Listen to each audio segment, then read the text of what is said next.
Olá, boa noite. Você vai ver hoje, no segunda edição, chacina na região metropolitana de Porto Alegre. Polícia investiga o assassinato de 4 pessoas de uma mesma família. Socos e pontapés dentro e fora do ringue. Evento de luta termina em pancadaria generalizada na região noroeste. Nas profundezas da internet, Luciane Coleman mostra o funcionamento da Deep e da Dark Web, a terra sem lei do mundo virtual, onde bandidos compartilham diferentes tipos de informações sigilosas. Futebol. Débora de Oliveira comenta a expectativa dos Grenais que decidirão o gauchão e podem mudar as escalações da dupla na Libertadores da América. O SBT Rio Grande, segunda edição, está no ar.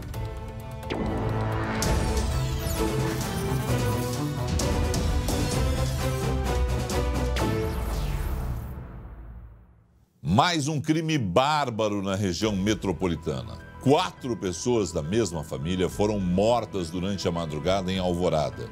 O caso aconteceu no mesmo dia que o governo gaúcho anunciou que o número de casos de homicídios diminuiu 24% no primeiro trimestre do ano em relação ao mesmo período de 2018. Uma madrugada de terror. Moradores do bairro Formosa de Alvorada ouviram dezenas de tiros por volta da 00:30. Criminosos mataram Paulo Sérgio da Silva Ferreira, de 38 anos, Sabrina Alves Faller, de 24, Samara Alves Tornes, de 41 e Leandro Tornes, de 35.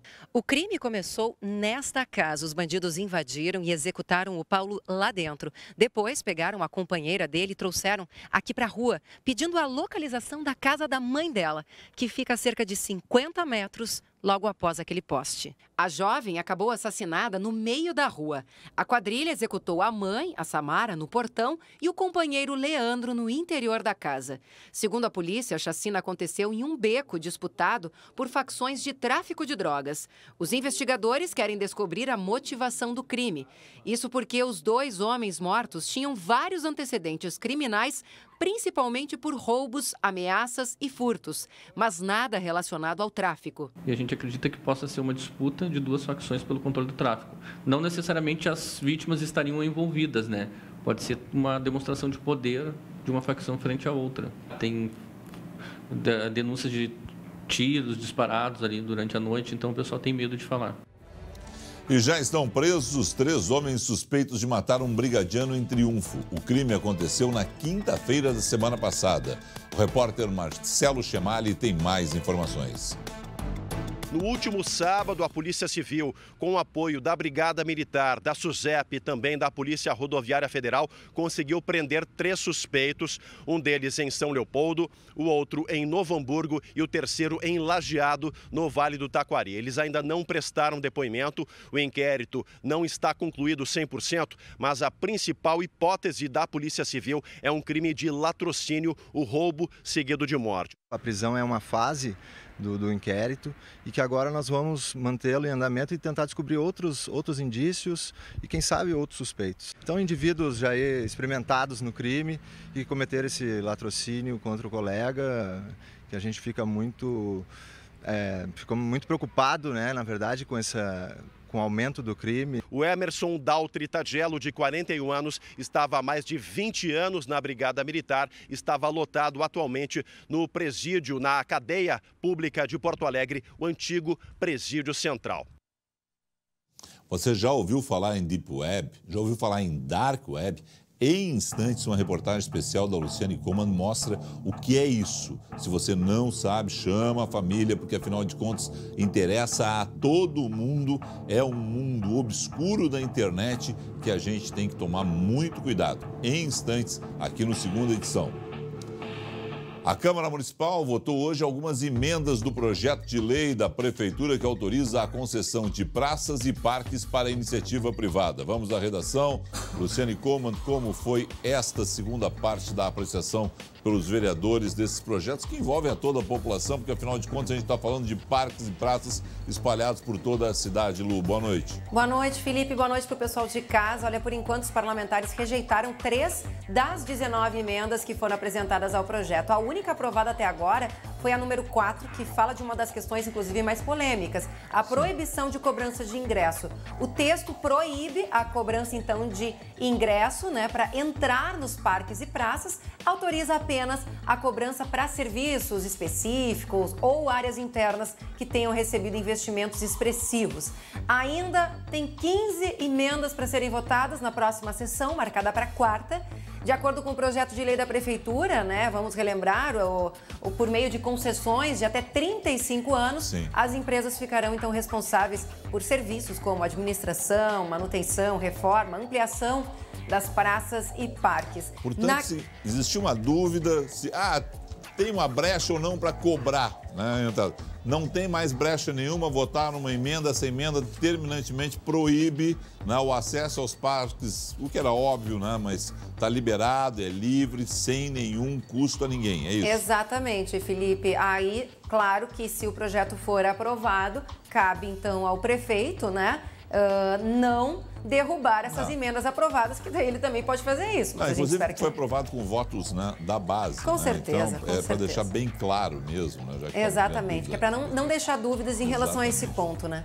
Exatamente. Começa nesta quarta-feira a campanha nacional de vacinação contra a gripe.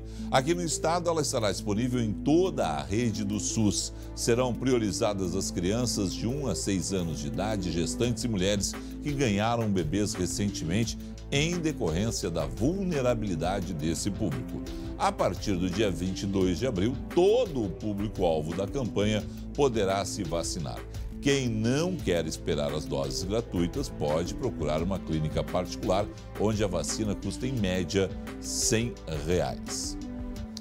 Você provavelmente já deve ter ouvido falar na Deep Web ou na Dark Web, mas afinal de contas, o que pode ser encontrado nesse lado negro da internet? Confira a reportagem especial de Luciane Coman.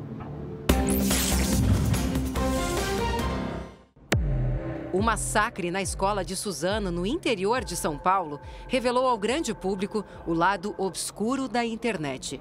Os jovens atiradores que mataram 8 pessoas seriam participantes de fóruns extremistas, os chans, que são hospedados na Deep Web, uma parte oculta do mundo digital. A parte pública mais visível da internet é chamada de surface, ou superfície, que representa apenas uma pequena pontinha de um gigantesco iceberg. Estima-se que 90% do conteúdo esteja na zona mais profunda. É a Deep Web, que não aparece nos mecanismos de busca. A parte mais sombria, escondida e protegida é a Dark Web, onde estão as transações criminosas.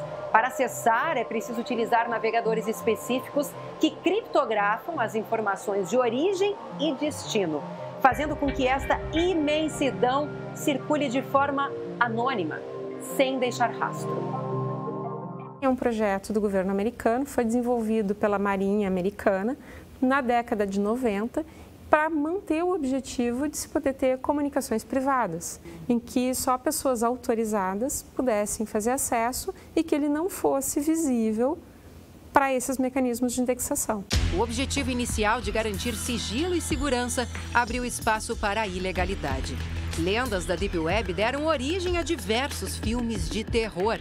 Kill List é inspirado na vida de um ex-soldado que vira assassino de aluguel e oferece os serviços no submundo da internet.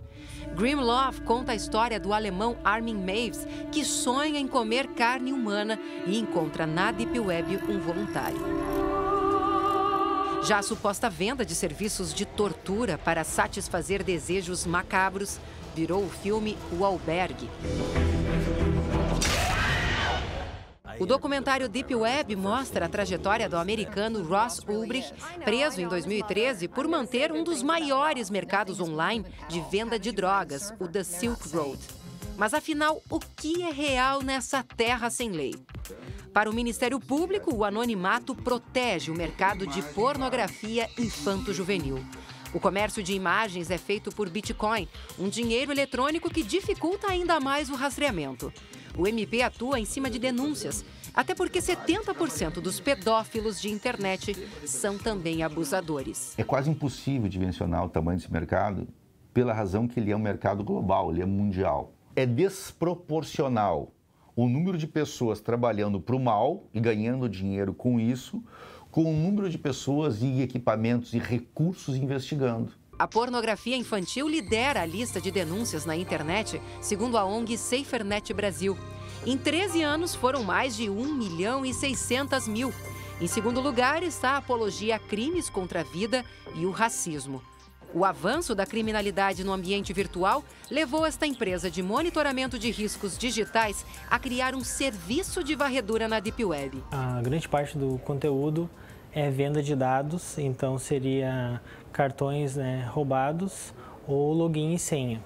E aí também tem uma outra parte que seria vazamentos, que aí é quando um hacker invade um site e ele consegue extrair alguns dados e acaba disponibilizando esses dados na internet. Encontramos um anúncio de cartões clonados com limite de até $5.000. Este site diz vender os cartões físicos. Muitas páginas ganham dinheiro com informações técnicas e tutoriais de invasão de sistemas, roubo de informações e espionagem. Neste site russo é inacreditável o tamanho da lista de cartões de crédito e dados bancários. Basta escolher a bandeira e o limite. A gente nunca sabe com quem a gente está lidando e até que ponto aquilo ali é verdade ou não. Algumas vezes é, às vezes não. Este especialista em segurança da informação acessa fóruns da Deep Web para solucionar ou evitar ataques de hackers a clientes. Localizar informações que nos ajude a aumentar a segurança dos nossos clientes, dos nossos produtos e, enfim, de certa forma, descobrir também como que estão agindo, como que estão lidando com as informações, para que a gente possa se defender e se precaver de ataques. A Delegacia de Crimes Cibernéticos trabalha em cima de denúncias. Eles conseguem os dados ali pela Deep Web, mas na hora da prática dos crimes especificamente, do estelionato ou tu vai clonar um cartão, alguma coisa assim, fazer uma compra pela internet, tu vai ter que utilizar a internet da forma comum, Então, a partir disso aí que a gente age, na verdade, que a gente consegue identificar esses criminosos. Mas sem controle, a criminalidade age livremente nas páginas mais obscuras da web. A gente vai ter que ter mais tecnologias de monitoração de dados, mas eu te digo que é bastante complicado, não é uma tarefa simples em termos de uma rede que hoje tem milhões de computadores, que é uma imensa infraestrutura, e se trocam bilhões de mensagens durante todo o dia.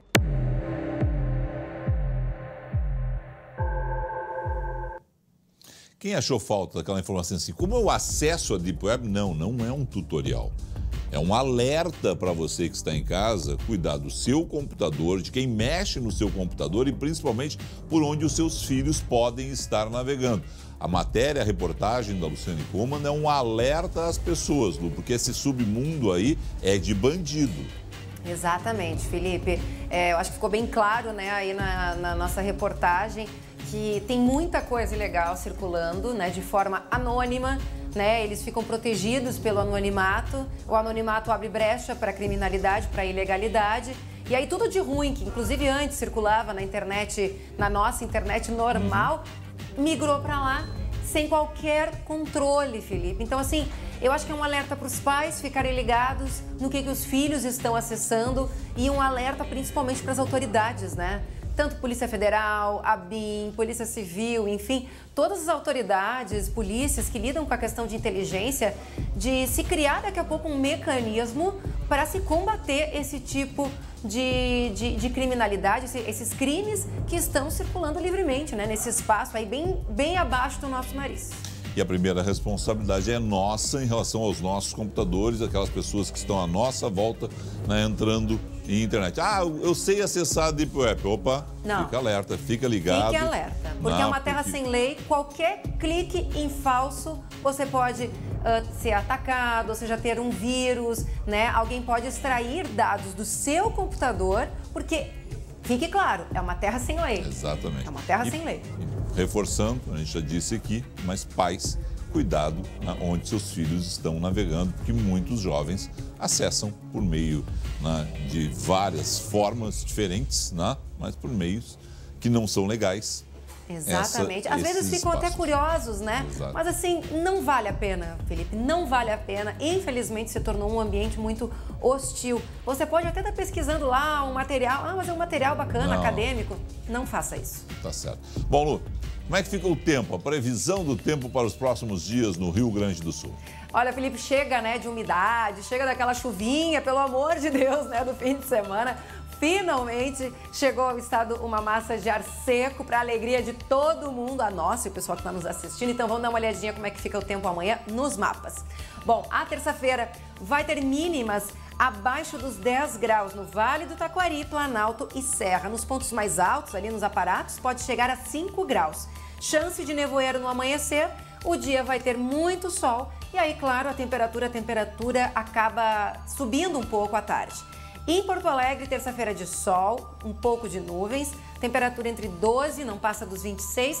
E olha só, a tendência durante essa semana é muito sol, noites mais frias e aos poucos as tardes vão ficando mais quentes. Chance de chuva por enquanto, Felipe, só mais pro fim da semana, viu? Lá por sexta-feira.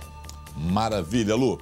Vamos falar de futebol. A rodada do final de semana definiu o clássico Grenal na decisão do Gauchão 2019. Mas olha, tem mais uma situação, né? Tem jogo de Libertadores no meio da semana. E isso tudo é assunto para Débora de Oliveira. No Grêmio principalmente, né, Felipe? Boa noite pra você, pra quem tá em casa. Por quê? Porque os guris da base, que o torcedor tanto pediu pra ver começando uma partida, enfim, tiveram oportunidades ontem, né? E garantiram um papel fundamental na vitória tricolor sobre o São Luís por 3-0 e a garantia da classificação. Matheus Henrique e Jean-Pierre se credenciaram para começar o jogo contra o Rosário Central na quarta-feira e podem ter uma sequência no time. O Renato disse ontem que dava nota 10 para a participação deles em campo e agora a quarta tem que ser de novo 10, né? Porque o Grêmio tem só um ponto na Libertadores e só uma vitória mantém viva a chance de classificação. No Inter, a situação é bem mais tranquila. Amanhã é dia de confirmar a classificação contra o Palestino e com o Guerreiro de titular, viu, Felipe? Ainda mais que ele voltou sábado, como se não tivesse ficado tanto tempo parado. E matou a saudade do jeito que artilheiro mais gosta, com um gol.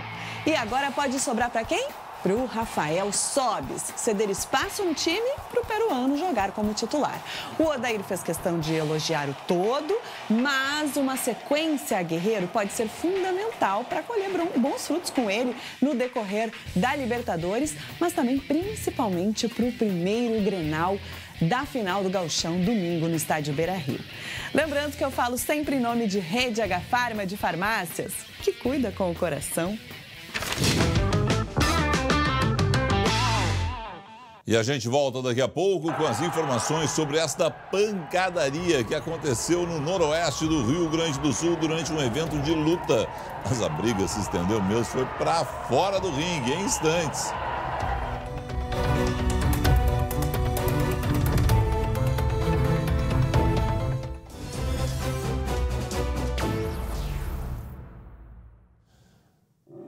Um evento de luta terminou em pancadaria na cidade de Panambi. Lu, era para ser pancadaria dentro do ringue. Quando a gente olha para a imagem, o pau tá comendo lá fora também? Pois é, Felipe, verdade, né? Olha, era um evento que reuniu aí lutadores do Brasil, Argentina e Uruguai, estavam participando, né, desse evento. Aí um grupo de espectadores assistia a luta ali da arquibancada e um outro grupo estava numas mesas colocadas ali sobre a quadra mesmo. Bom, a confusão, como a gente vê aí nessas imagens, começou bem ali ao lado do ringue, próximo ali às mesas instaladas, e aí foi uma confusão generalizada. Cerca de 10 pessoas se envolveram aí nessa pancadaria, olha só. Tá rolando ali a luta, tudo direitinho, né? E lá do outro lado começa então a confusão. Seguranças do evento conseguiram conter a briga. 10 pessoas, né, realmente se envolveram, foram contidas. Isso aconteceu na noite de sábado. Depois o evento voltou à normalidade. Agora, que confusão, né? Que pancadaria, que feio isso. Não, e o pior é o seguinte, né? Coitado dos caras ficaram lá lutando, todo mundo foi prestar atenção, foi na pancadaria. Exatamente, né? Um evento esporte, né? Pelo amor de Deus. Os caras estão ali brigando, todo mundo largou os caras. Agora todo mundo foi filmar, foi a pancadaria. Exatamente. 2 farmácias são assaltadas na minha querida Butiá, rapaz, olha só. Lembrei de você, Felipe, lembrei de você, né? Tudo acontece em Butiá, capital do Rio Grande do Sul. Olha só, nos 2 assaltos, esse bandido agiu da mesma maneira, o que facilitou na identificação do homem pela polícia.